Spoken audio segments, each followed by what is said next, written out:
Blouse கட்டிங்கில் ஒட்டு கொடுக்காமல் sleeve cut பண்ணுறது எப்படி வாங்க பார்க்கலாம். ப்ளவுஸ் கட்டிங்கில் ஃபஸ்ட்டு ஸ்டெப்பு, துணியை கரைப்பகுதி ரெண்டுமே ஒன்று மேலே ஒன்று இருக்கிற மாதிரி ஃபோல்ட் பண்ணி ரெண்டாக போடணும். ரெண்டாக போட்டதுக்கப்புறம் துணியோட ஒரு பகுதியில் பேக் போர்ஷனும் இன்னொரு பகுதியில் ஸ்லீவுமே கட் பண்ணணும். ஆல்ரெடி நான் பேக் போர்ஷன் கட் பண்ணி வச்சுருக்கேன். இப்போது ஸ்லீவ் வந்து இந்த இடத்துல நான் கட் பண்ண போகிறேன். அதுக்கு ஃபஸ்ட்டு இந்த துணியை 4 மடிங்க.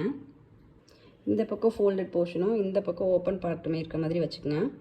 இப்போ நான் என்னோடய பேட்டர்ன் ஷீட் நான் இதில் வச்சுருக்கேன். ஆனால் பேட்டர்ன் ஷீட்டை விட துணி கம்மியாக இருக்குது. இந்த இடத்துல ஒட்டு கொடுத்தாகணும்.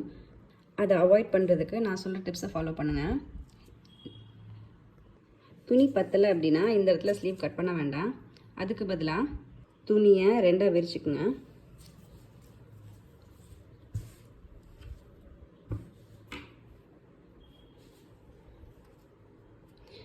இது பேக் போர்ஷனோட ஆம்ஹோல் பகுதி. இந்த இடத்துல இந்த துணியை 4 மடிங்க. அதிகமாக மடிச்சிட வேண்டாம், தேவையான அளவு மட்டுமே மடிங்க. இப்போ நான் என்னோடய பேட்டர்ன் ஷீட்டை நான் வைக்கிறேன். சரியாக வருதா? இங்கே இந்த நமக்கு தேவையான அளவு துணியை மட்டுமே மடிங்க. எக்ஸ்ட்ரா துணியை மடிச்சிங்க அப்படின்னா ஃப்ரண்ட் போர்ஷனுக்கு பத்தாமல் போயிடும். அளவு மட்டுமே மடிங்க. நான் என்ன பண்ணுவேன், இந்த இடத்துல ஸ்லீவ் கட் பண்ணிக்குவேன். இந்த துணி இருக்குல்ல, இந்த 2 துணி, இதை வந்து பட்டி போர்ஷனுக்காக எடுத்துக்குவேன். அப்புறம்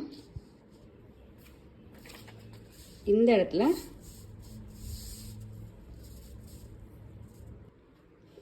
இடத்துல ஃப்ரண்ட் போர்ஷன் கட் பண்ணிக்குவேன். இதே மாதிரி நீங்களும் ட்ரை பண்ணி பாருங்கள்.